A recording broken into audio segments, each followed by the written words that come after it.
I'd share a little bit about my story and my background and introduce you to who I am. I'm from the north of England. I'm from a working class background, and my dad was an engineer and my mum worked in a shop, and she used to work for British Steel, which is how they met. He's an engineer there. And then eventually he ran his own company and travelled the world, and then suffered a heart attack. And I was there and I found him. And it was early in the morning, he was going to take me to work, and then I remember the scene of it happening, and this is quite graphic, so apologies here, but his head rolling from behind the door, and I was trying to resuscitate him, and that impacted my life at 16 for many, many years. In fact, that same afternoon I went shopping for the house. I kind of went into went into protective mode, but almost like a maternal mode, and felt very responsible all of a sudden, and felt like I grew up quite quickly.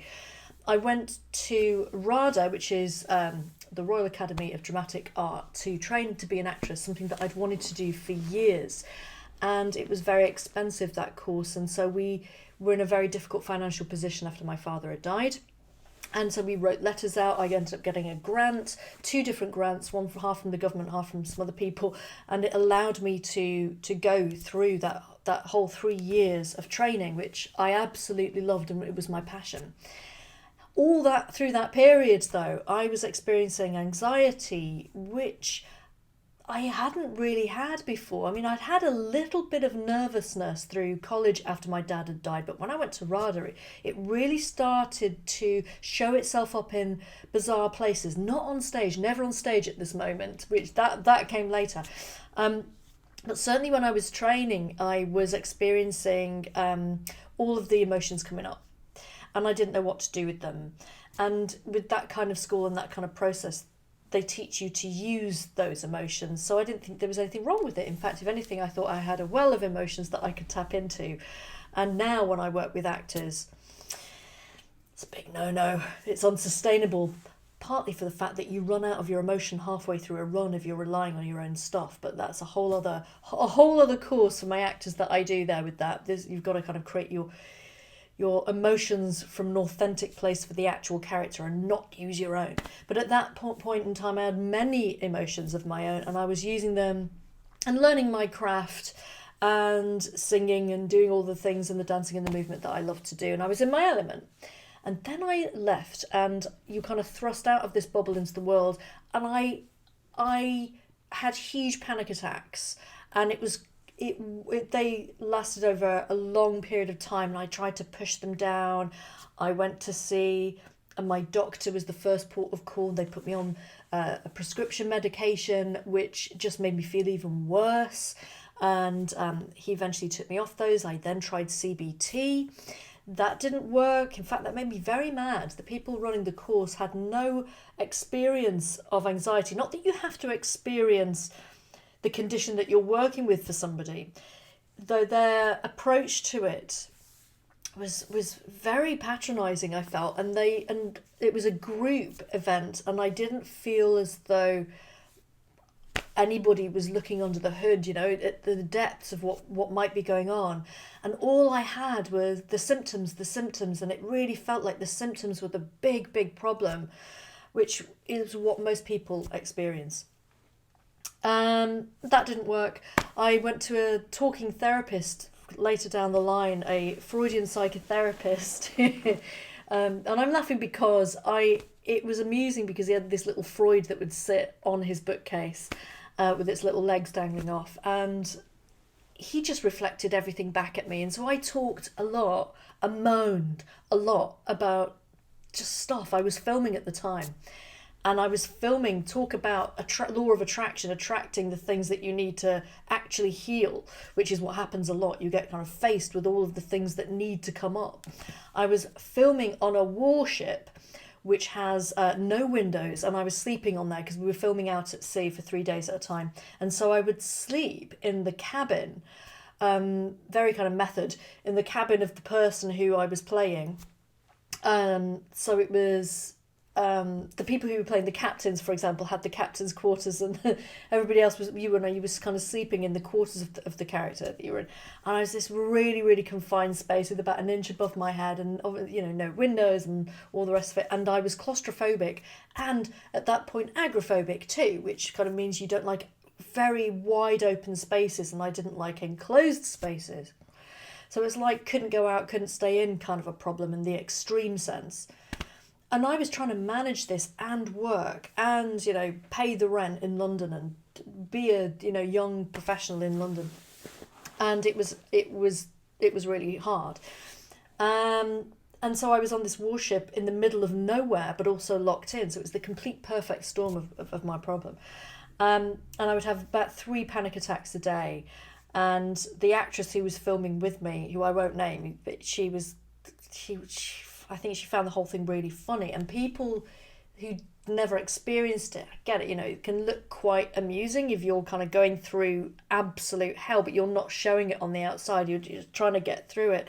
And so I would try anything to get over this problem. I would drink, I'd do whatever I could do to not even think about it. And I went through a really bad time in my 20s, I would say, was pretty tough. My 30s was pretty rough as well. I was beginning to learn the beginning of my 30s was beginning to learn to really nail it and get rid of it. But nobody was offering me any real solutions. In fact, this Freudian psychotherapist, his final note to me was, when I ran out of money, I spent all my money on him. And I said, I have to finish. And he said, okay, well, here's my advice to you. Pull your socks up and avoid your mother, which is advice that I kept for a very long time and concurred with and did nothing. And I went back and I rattled out the door still with anxiety and found whatever I could else out there. And I was, on set again, and an actress who had very bad anxiety. Lots of actors have anxiety. It's a very common thread. She said, I can see that you're experiencing anxiety. I was like, yeah. And she said, there's this guy, he's in the Midlands somewhere. He works out of Harley Street. Go and see him. And I went to this guy, with my boyfriend at the time drove me, and I had my coat over my head because I was terrified. At this point, your problems grow, and I was terrified of motorways. I couldn't get in cars. It was really, really getting extreme. And he even would take me around the block to practice being out of the house because my agoraphobia was absolutely extreme. And clients come to me and say, you've never had anybody as bad as me. I've got really bad anxiety and I've got really bad OCD. I've got really bad. I'm thinking, no, I hear you. I've had some pretty rough times in my life, and they lasted years. And it was getting progressively worse to the point where my agent would say, go and see a wise woman. That was her advice. Diane, you need to get on the train. She was Australian. You need to get on the plane to do this job. It's a massive job. And I said, I can't even get on a train, Vivian, let alone a plane. So it was a nightmare. And she was going nuts because she couldn't make money out of me, Anywho, this actress said, go see this guy. And I saw him, and he tapped on my pressure points, which I thought was odd. Something that I use now, which is brilliant. But at the time I thought it was really odd, and I didn't understand it. It was like, what is that all about? And he, made me follow these instructions and do what I now know to be a bit of hypnosis and a bit of NLP and a bit of tapping. And it didn't get rid of it. It did, though, make a difference. It kind of made a dent. And that was significant because at least I began to think that it was solvable, because up until that point it was just getting progressively worse, and whoever I saw, whatever I threw at it, and I went up and down Harley Street, it's like whatever I threw at it, nothing was touching it. And I was skint by this point, couldn't really work, couldn't really get out of the house, was really, really struggling. My poor relationship, my boyfriend was suffering me, I'm sure, throughout this whole thing. It couldn't have been fun to live with. And I'd had an operation. It was affecting my health, as this often does. You kind of internalize stuff. The body then begins to express it. I had all kinds of intolerances to food. I had reactions to I had all sorts of stuff. Reactions to penicillin and all kind of. I was very, very sick at one point, and reactions in hospital to the operation. So it was a deeply, deeply distressing time. But this guy had tapped on my pressure points and made a difference, and it was hope. it was hope. It was like a little chink in the window. And actually, he sold me a training. Don't know how ethical that was, but he said, well, if this hasn't completely gone, come and learn how to do it, and maybe you can learn to sort yourself out. And do you know what? I was like, yeah, let's do it. Let's go. And I loved it. I loved the empowerment of knowing how to use certain things on myself to kind of help myself at this point. So I thought, if nobody else is going to help me, I've got to help myself, which was a turning point attitude. Because also what I learned on doing that course was essentially, and all the other subsequent courses, was that you create your own problem. And as awful as that sounds, you are creating your own problem, and it is up to you to sort it out. The big issue is that most therapists don't meet their clients at where they're at and then know how to lead them out of it. As I was being told a lot, you're doing it to yourself. And that's almost the worst thing you can say to somebody without then leading them out. Because they know that your body's creating these symptoms. You may not realise that it isn't really about external stimulus. It's about your interpretation of it that you're also in charge of and can change. But it's very disempowering, and I felt very disempowered, and I didn't know where to turn it. I was so lost. So learning a few techniques began to chip away at it. The big change was finally looking on the internet and finding somebody who was an NLP hypnotherapist, which is what I now am. And he had this little program that he did. It's almost like a miniature version of what I created now as the Breakthrough Program. But it was about 4 hours with him, and it made a significant difference. And again, it wasn't completely gone. Over the years, what I've discovered through working on my own problems, is how to actually really nail it and be really thorough. Because I had so many, mainly male therapists, who would try and sort stuff out so quickly that they never really checked if it was really gone. And this is just so important, that the program I do now, although it may seem quick, this whole breakthrough intensive day that I do, or any of the other programs, and indeed this platform is very, very thorough, as it really covers a lot. You've got to find what your version of your cause is so that you heal it up, so that you don't recreate the symptomology again. And what a lot of therapists were doing at me was treating the symptomology, treating the symptom, be it anxiety. Anxiety is a symptom. Anxiety is not the problem. But I thought it was. And all I thought I had, was what I'd say to people, is, I've got anxiety. I've got really, really bad anxiety. And they go, oh my God, you should take a pill, or you should do this, or, do this technique, or do something. I was like, okay, but it's not the problem, it's a symptom. So what I was trying to do was quieten my smoke alarm without checking if I was burning toast, as it were. I wasn't checking if that was going off for some other reason. Which is why, getting back to my platform, why I'm so thorough for you about not just jumping to treat the symptom, because you'll just recreate another way to get your attention at some point. This is super important, and for that finite bit of intention you send towards working on the root cause, however long that is, you got to get to a place of aha moment, of bridging that's why I'm doing it moment. So that you can then really test and check that it has indeed gone. It wants to be tested, your unconscious mind, to check that it's gone. So it gives itself a little tick box, gives itself a little feel-good chemical, and then you can kind of move on knowing that you've tested it and checked it. Otherwise, this hiatus, there's this kind of space of, has it gone? Has it really worked? And we don't want that. So the more work you put in at the front end, that I encourage you to for all those reasons, and then you do the intervention processes, which are all of the hypnotherapy, if that's what you want to use on this platform, or the tapping, or the brushing processes, or the eye movements, the remapping, any number of the techniques that I can share with you on here. Whatever you do to make those changes, make sure then that you've done that work so that you can go test it.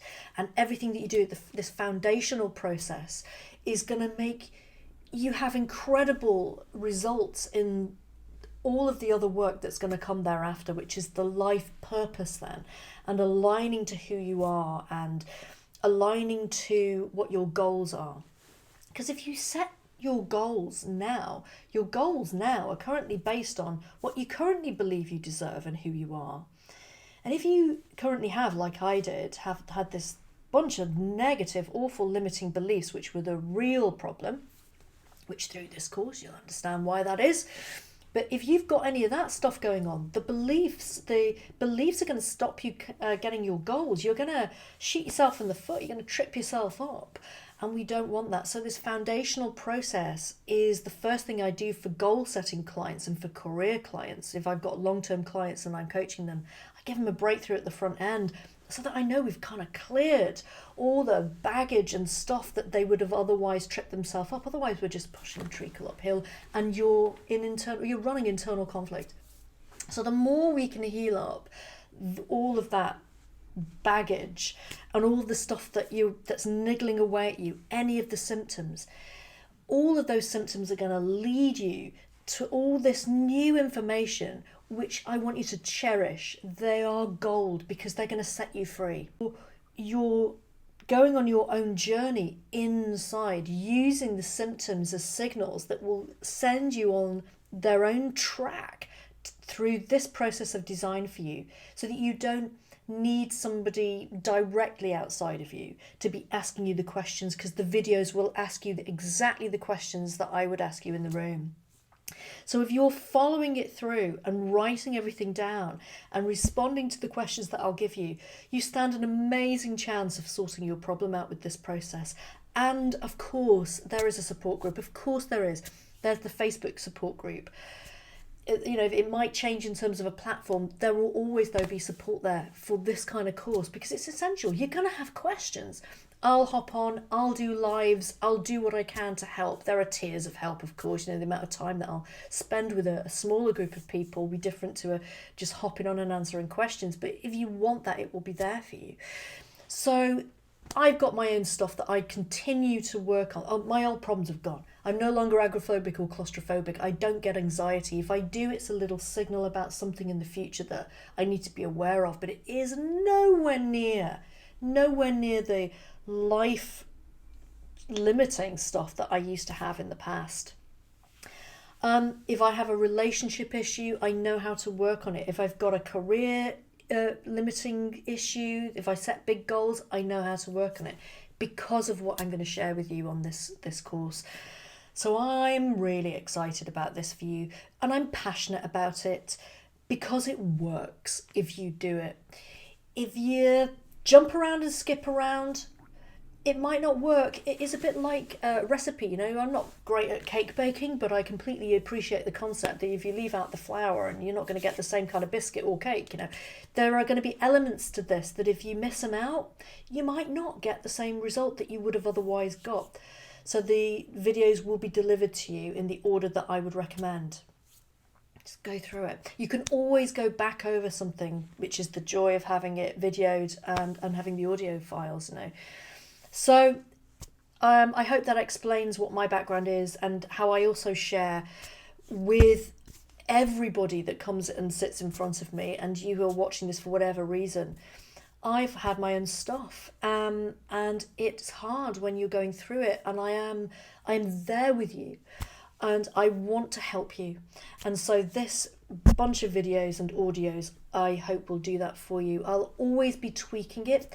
So I encourage feedback. You know, if there's something that you don't understand, please get in touch with me and tell me. Ring the office or email us or leave a comment below. I'll get back to you, or I'll directly go in and I'll make some changes when I see it. Because that's how we make it better together, working like a team, you know. So enjoy the videos, and I'll see you on the next one.